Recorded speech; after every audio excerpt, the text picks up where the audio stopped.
আমরা বিরতির আগে আমাদের একজন বোন প্রশ্ন করেছিলেন, তার দুটো প্রশ্ন আমরা জবাব জেনেছি, আর একটি বাকি ছিল, সেটা হচ্ছে শিয়াদের সম্পর্কে উনি জানতে চেয়েছেন।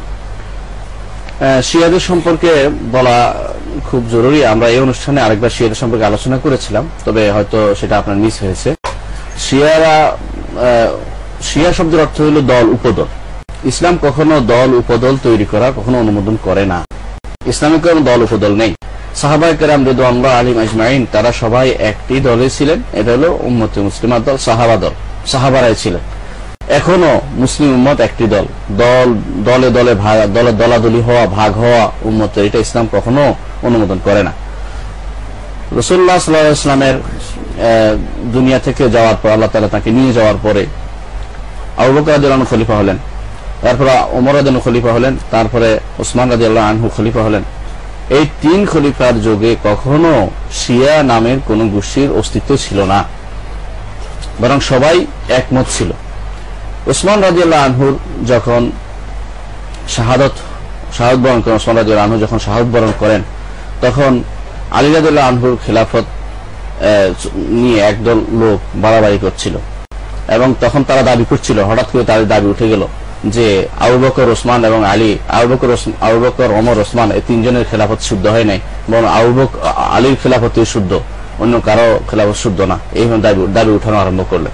এরাই শিয়া বলে পরবর্তী পরিচিত হয়।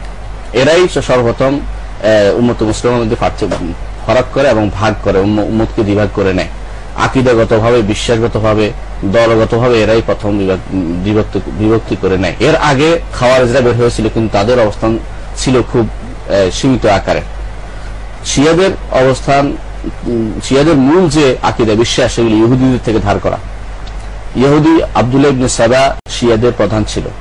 সে নতুন নতুন তথ্য নিয়ে আসতো। সে আলী রাদিয়াল্লাহু আনহুর কাছে আসে বলল যে আনতা, অর্থাৎ তুমি। আলী রাদিয়াল্লাহু আনহু বললেন যে আমি কি? সে বলল তুমি সেই। তিনি বললেন আমি সেই কে? বলল তুমি হলে আল্লাহ। আলী রাদিয়াল্লাহু আনহু তখন ভীষণ রাগ করলেন, রাগ করে বললেন যে তাকে পোড়াই ফেলো, এত কঠিন কথা আমাকে বললো, আমাকে ইলা বললো কেন? সে তখন বলল যে যদি পোড়ান তো আমি তো বলবো যে সত্যি সত্যি আপনি আল্লাহ, কারণ আল্লাহ ছাড়া কেউ তো আগুন পোড়াইতে পারে না। তখন তিনি তাকে পোড়ালেন না, সে পালিয়ে গেল মাদায়ানে যায় বলল। এর ইতিমধ্যে আলী রাদিয়াল্লাহু আনহু শহীদ হয়ে গেলেন। শহীদ হওয়ার পরে সে বলল যে আলী মরে নাই, সে কিছুদিন পরে ফিরে আসবে। সে আকাশের যে সমস্ত চিৎকার শব্দ শোনা যায়, সেটা আলীর চিৎকার। আকাশের যে সমস্ত আলো মাঝে মধ্যে দেখা যায়, এটা আলীর হাসি, বিজলি যদি চমকায়। এভাবে সে নতুন নতুন তথ্য আবিষ্কার করতে আরম্ভ করে। এটা এর অনুসারেই বর্তমানে শিয়া হিসেবে পরিচিত। এরা কেউ সাবাই আছে, কেউ 12 ইমামি আছে। এদের মধ্যে এখন ইমামিয়া ফেরকা এখন ভীষণভাবে প্রসিদ্ধ। এখন ইমামিয়া ফেরকাদের এদের অনুসারী যারা, তারাই এখন ইরান দখল করে আছে, ইরাক দখল করে আছে, বাহরাইনের একটা অংশ দখল করে আছে, পাকিস্তানের 3 ভাগের 1 ভাগ মানুষ এদের, এবং আফগানিস্তানের কিছু অংশ আছে, আমাদের দেশেও কোনো কোনো জায়গায় আছে। এদের আকীদা বিশ্বাস অত্যন্ত খারাপ। প্রথম আকীদা বিশ্বাস কি দেখেন, আমি আপনাদের বলি। আল্লাহ সম্পর্কে যে আকীদা বিশ্বাস তাদের আছে, সেটা হলো যে আল্লাহ রাব্বুল ইজ্জত তার জন্য বাধা আসে। বাধা অর্থ কোনো কিছু নতুন ভাবে উদিত হওয়া, তার মনে আগে ছিল, নতুন ভাবে উদিত হয়েছে। তারা এটা এই জন্য আবিষ্কার করেছে যে আল্লাহ তাআলার মনে উদিত হয়েছে, তিনি আবু বকর এবং ওমর, ওসমানকে খলিফা বানিয়ে ভুল করেছেন, বরং খলিফা হওয়ার দরকার ছিল আলী রাদিয়াল্লাহু আনহু। এটা তার মনে উদিত হয়েছে, এই জন্য ওটা গ্রহণযোগ্য না। আবু বকর, ওসমান এবং আবু বকর, ওমর, ওসমান, আবু বকর, ওমর, ওসমান এই 3 জনের খেলাফত গ্রহণযোগ্য নয়। এটা একটা বিশ্বাস তাদের। আল্লাহ সম্পর্কে কত জঘন্যতম বিশ্বাস। দ্বিতীয়, তাদের বিশ্বাস হল রাজা। তাদের মনে করে যে তাদের ইমামরা আবার ফিরে আসবে। ফিরে এসে অনেকটা আমাদের দেশে যারা হিন্দু ধর্মাবলম্বী তাদের মতো, পুনর্জন্মবাদের মতো তাদের একটা বিশ্বাস আছে। তারা এরা আইসে আহলে সুন্নাত জামাতকে কচুকাটা করে তাদেরকে মারবে, তাদেরকে করবে, সে বিভিন্ন রকমের তথ্য তাদের মধ্যে আছে বইতে। এই সমস্ত আকীদা বিশ্বাস, এগুলো আমি বলছি সম্পূর্ণ তাদের গ্রন্থ থেকে বলছি, নিজের আমরা কোনো কিছুই তাদের জন্য বানাচ্ছি না। তারপরে তারা বিশ্বাস করে, তারা আমাদের কোরআনকে পরিপূর্ণভাবে কোরআন বলে বিশ্বাস করে না।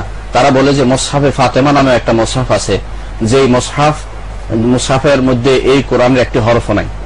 এর অর্থ হলো তারা অন্য রকমের কোরআনে বিশ্বাসী, যে কোরআন আমাদের কোরআন। তার মুখেও অনেক কিছুই বলতে পারে, সেটা আলোচনা আমি একটু পরে বলছি।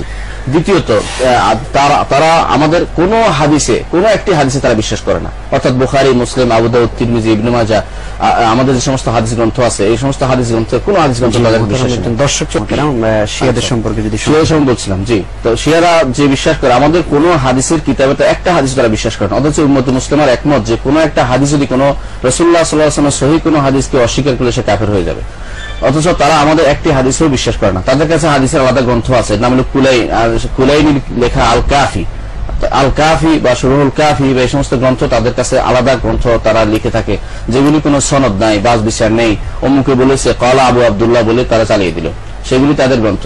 তারা আমাদের কোনো হাদিসের গ্রন্থ তারা বিশ্বাস করে না। দ্বিতীয়ত তারা আমাদের ইমামদের সম্পর্কে খুব খারাপ মন্তব্য করে, ইমামদের কাউকে তারা বিশ্বাস করে না। আমাদের আবু হানিফা, শাফিঈ, মালিক এবং আহমদ ইবনে হাম্বল এনাদের সম্পর্কে খুব খারাপ মন্তব্য করে, এদের কোনো কিছু তারা বিশ্বাস করে না। এরা উম্মতি মুসলিমার জন্য মূলত কোন রকমের ভালো কিছু কোনোদিন আমদানি করেনি। আমরা যদি দেখতে পাই এরা কোনোদিন জিহাদে অংশগ্রহণ করেনি। আমাদের দেখি যে ফিলিস্তিনে এই পর্যন্ত যতবার জিহাদ হয়েছে, কোন জিহাদে শিয়াদের কোনো ভূমিকা নেই। আমরা যে ভালো করে দেখতে পাবো নুরউদ্দিন জঙ্গি যুদ্ধ করেছেন, এই যুদ্ধ সুন্নিদের ছিল। তাছাড়া সালাউদ্দিন আইয়ুবী যুদ্ধ করেছেন, সুন্নিদের ছিল, সুন্নিদের যুদ্ধ ছিল। পরবর্তীতে সমস্ত যুদ্ধ যেটা ছিল মুসলিম উম্মার জিহাদ ছিল, সমস্ত সুন্নিরাই করেছে। শিয়ারা কোনদিন জিহাদে অংশগ্রহণ করেনি। তাদের সমস্ত কর্মকাণ্ড মুসলিম উম্মার বিরুদ্ধে। তারা মুখে একটা বলে অন্তর আরেকটা রাখে। তারা মনে করে যদি কেউ কোন সুন্নিকে একবার ধোঁকা দেয় তাহলে সে সরাসরি হোসাইনের সাথে মুসাফা করার সওয়াব পাবে, দ্বিতীয়বার ধোঁকা দিলে তারা আলী রাদিয়াল্লাহু আনহুর সাথে মুসাফা করার সওয়াব পাবে, তৃতীয়বার যদি ধোঁকা দেয় তাহলে তারা স্বয়ং মুহাম্মদ রাসূলুল্লাহ সাল্লাল্লাহু আলাইহি ওয়াসাল্লামের সাথে মুসাফা করার সওয়াব পাবে। সেই সওয়াব আমরা জানি না। আমরা সংক্ষেপে এটাই বলবো যে তারা যদি আমাদেরকে কোনো কথা বলে বিভ্রান্ত করতে পারে তারা সওয়াব পায়। সুতরাং আমরা কোনো কথায় তাদের বিভ্রান্ত হব না, তাদের কিছু বিশ্বাস করব না। আল্লাহ প্রিয় দর্শক শ্রোতা, অত্যন্ত গুরুত্বপূর্ণ একটি বিষয় নিয়ে মোহতারাম আলোচনা করলেন। আমরা জানলাম শিয়াদের এই ভ্রান্ত বিশ্বাস এবং আকীদা থেকে আমাদের সকল। তো শিয়াদের সম্পর্কে কেন তাদেরকে রাফেদা বলা হয়? যায়েদ ইবনে আলী ইবনে হুসাইন, নাম শুনেছেন? আলী ইবনে হুসাইন, যাকে বলা হয়তো জয়নুল আবেদিন, ওনার এক সন্তান ছিল যায়েদ। উনি একজন ভালো মানুষ ছিলেন। তো ওনাকে শিয়ারা এসে ওনার চারপাশে যোগ হয়েছে, যোগ হয়ে বলল যে আপনি আবু বকর ওমরকে গালি দেন। উনি বলতো অসম্ভব, না উনি তো খারাপ মানুষ, তো খারাপ মানুষ ছিল না, আবু বকর ওমর তো খারাপ মানুষ ছিল না, আমার নানার ওজির ছিল, অর্থাৎ ইয়ার রাসূলুল্লাহ সাল্লাল্লাহু আলাইহি ওয়াসাল্লাম কথা বলছে, ওরা দুজনে আমার নানার মন্ত্রী পরিষদের সদস্য ছিল, মন্ত্রী পরিষদের সদস্য, খারাপ মানুষ ছিল না। তো না না আমরা তোমাদেরকে চলে গেলাম, আমরা চলে গেলাম। তখন তারা ছেড়ে চলে যায়। ছেড়ে যাওয়ার পরে উনি বললেন যে রাফাদুনি, তারা আমাকে ছেড়ে চলে গেছে। সেই থেকে তাদের নাম হচ্ছে রাফেদা, বুঝছেন? মানে তারা চলে গেছে। বর্তমানে ইরানিরা সবই রাফেদা, পাইকের নাম বললাম একটা একটা। বর্তমানে সিরিয়া যারা যুদ্ধ করতেছে, আহলে সুন্নাতকে মারতেছে, ক্ষমতা যারা আছে, এগুলি রাফেদার সবচেয়ে খারাপ অংশ। এরা রাফেদার মধ্যেও খারাপ, ওরা আরো খারাপ, দ্বিতীয় বেশি খারাপ। বর্তমানে ইয়েমেনে যারা হুসি ক্ষমতায় আসছে যারা, এরা সবই রাফেদা। বর্তমানে ইরাকে ক্ষমতা দখল করছে যারা, সবই রাফেদা, ইরাকেও।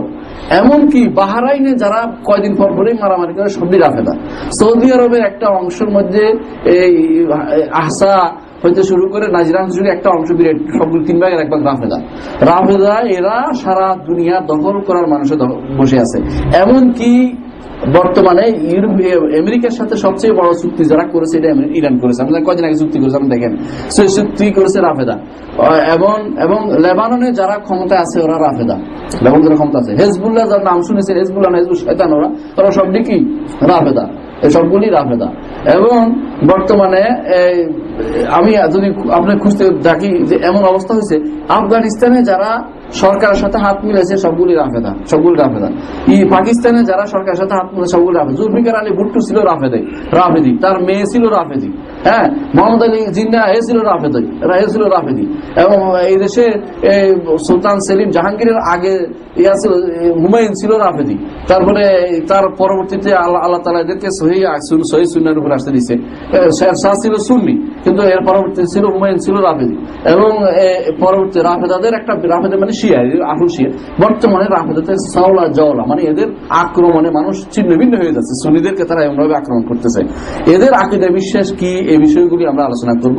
তবে বলি, এদের কাজে হচ্ছে, এদের সবচেয়ে বড় কাজ হচ্ছে ওরা কবর এরা সর্বপ্রথম কবর, শেখুল ইসলাম ইবনে তাইমিয়া বলেন সর্বপ্রথম কবর কেন্দ্রিক কবরের বিল্ডিং বানাইছে রাফিদিরা। সর্বপ্রথম কবরের বিল্ডিং বানাইছে কারা? রাফিদিরা। সর্বপ্রথম কবরের বিল্ডিং বানাইছে রাফিদিরা। এবং আরেক গ্রুপ হচ্ছে জাহমিয়া। জাহমিয়াদ এবং আলোচনা করার মতো সময় আমার মনে হবে না, এই জন্য আমি সংক্ষেপে এটাই বলবো যে এরাও একটি ফেরকা যাদের অস্তিত্ব রয়েছে এবং জাভেদাদের মধ্যে তাদের সংখ্যা বেশি, এর বাইরেও তাদের সংখ্যা আছে, এদের আকীদা আমরা বিস্তারিত আলোচনা করব। তবে এবাদত কবর পূজার মধ্যে তারা সর্বশ্রেষ্ঠ, এখনো কবর মধ্যে তারা সর্বশ্রেষ্ঠ। এদের দেখবেন কবরের কাছে যাই এখনো তারা কান্নাকাটি করতেছে, সিজদা করতেছে। বা আপনারা যারা হজে গেছেন দেখছেন বাকির পাথর সবগুলো রয়ে গেছে। তারা কেন রয়ে গেছে? ওটা কবরের ইয়ার নিচে দিবে, সিজদার নিচে দিবে। ওরা ওই ইয়াতে যায়, হজ করে আলীর মাজারে যায়, ওখানে যাইয়া ওখান থেকে ওখানে সে শিরিক করে ওদেরকে বাড়ি যায়, কারণ ইমান তাদের নসিব হয় না। এরা মুখ ফোড়া শয়তান, এরা মুখ ফোড়া শয়তান। আর পানি আসার আমি এটা সংক্ষেপে কথা শেষ করলাম, কারণ সময় হবে না। 12 নম্বর উপকারিতা হচ্ছে মা বলিয়া বিহি মিশিদাতিন নাজার। রাসূলুল্লাহ সাল্লাল্লাহু আলাইহি ওয়াসাল্লামের মৃত্যুর সময় অনেক কষ্ট হয়েছে, এটা একটু জানা দরকার আমাদের। রাসূলুল্লাহ সাল্লাল্লাহু আলাইহি ওয়াসাল্লাম তার মৃত্যুর সময় অনেক কষ্ট হয়েছে। কেন কষ্ট হয়েছে? তিনি সবচেয়ে বেশি আল্লাহ প্রিয় বান্দা, এই জন্য আল্লাহ তাকে বেশি কষ্ট দিয়ে তাকে কি করেছেন? উচ্চ মর্যাদা আসীন করেছেন, পরীক্ষা করেছেন, এই জন্য তাকে বেশি কষ্ট হয়েছে। এটা মনে রাখবেন। আপনি কেন এই কষ্ট আল্লাহর কাছে চান? আল্লাহর কাছে সবসময় চাইবেন আল্লাহ যেন কোনো রকম আল্লাহ আপনার সারাই দেয় দুনিয়া থেকে, কেমন? আচ্ছা, 13 নম্বর হচ্ছে মা উকির মা বিহি মিনাল খুল্লাহ। আল্লাহ তাআলা রাসূলুল্লাহ সাল্লাল্লাহু আলাইহি ওয়াসাল্লামকে খলিল হিসেবে গ্রহণ করে সম্মানিত করেছেন। 14 নম্বর হচ্ছে আত-তাসওয়িব বিআন্না আ'লা মিনাল মাহাব্বা। স্পষ্টভাবে বলে দেওয়া হয়েছে যে মহব্বতের চেয়ে বড় হচ্ছে কি? খুল্লা, খলিল। মহব্বতের চেয়ে বড় হচ্ছে খুল্লা। আল-খামিসাত আশার 15 নম্বর হচ্ছে আত-তাসওয়িব বিআন্না সিদ্দিক আফদালুস সাহাবা। স্পষ্ট বোঝা গেল যে সবচেয়ে উত্তম সাহাবী হচ্ছেন কে? আবু বকর সিদ্দিক রাদিয়াল্লাহু আনহু। আশার 16 নম্বর হচ্ছে আল ইশারাতু ইলা খিলাফতি। সব তারপরে খলিফা হবে কে, এটার দিকে ইঙ্গিত করা হয়েছে। সবচেয়ে ভালো মানুষ যে তিনি খলিফা হবেন এটাই স্বাভাবিক, আল্লাহ রাসূল সাল্লাল্লাহু আলাইহি ওয়াসাল্লাম এই ইঙ্গিত করা হয়েছে। আমরা আজকে সংক্ষেপে আলোচনা শেষ করেছি, শুধু দুইটি ফেরকা সম্পর্কে আলোচনা আমি ট্রেন্ডিং রেখে দিলাম। কি? একটি হচ্ছে রাফেদা, একটি হচ্ছে জামিয়া। আগামী ক্লাসে আমাকে স্মরণ করে দিতে পারেন যদি ভালো হয়, আর যদি স্মরণ না থাকে আবার ফিরে আসতে হবে, মনে করে আসতে হবে আর কি। তো এটা আলোচনা একটু লম্বা হবে, কারণ ফেরকা সম্পর্কে জানা খুব জরুরি। কেন জরুরি? আমরা এদের ভিতরে বাস করছি। এখন বাংলাদেশে কত যে ফেরকা আছে আপনি কল্পনা করতে পারবেন না। প্রত্যেক দলের ভিতরে এর ভিতরে তারা ঢুকে গেছে, প্রত্যেক গোষ্ঠীর ভিতরে ঢুকে গেছে, প্রত্যেক জায়গায় ঢুকে গেছে, আপনার পরিবারে ঢুকে যাচ্ছে, আপনি জানেন না। কখনো কখনো মেয়ে লাগাই দিচ্ছে ছেলের পিছনে, ছেলে লাগাইছে মেয়ের পিছনে, এরপরে আস্তে আস্তে পুরো পরিবারটা শিয়া হয়ে যাচ্ছে, পুরো পরিবারটা রাফেদি হয়ে যাচ্ছে। এই জাতীয় জিনিস থেকে আমাদেরকে আল্লাহ হেফাজত করুন। সুবহানাকাল্লাহুম্মা ওয়া বিহামদিকা আশহাদু আল্লা ইলাহা ইল্লা আনতা আস্তাগফিরুকা ওয়া আতুবু ইলাইক। আসসালামু আলাইকুম ওয়া রাহমাতুল্লাহি ওয়া বারাকাতুহু। আমাদের কিছু মতো প্রশ্ন উত্তর আছে না? জি। 1 নম্বর প্রশ্ন, কিবলা মসজিদের বাউন্ডারি কবরের দিকে ছবিতে অঙ্কিত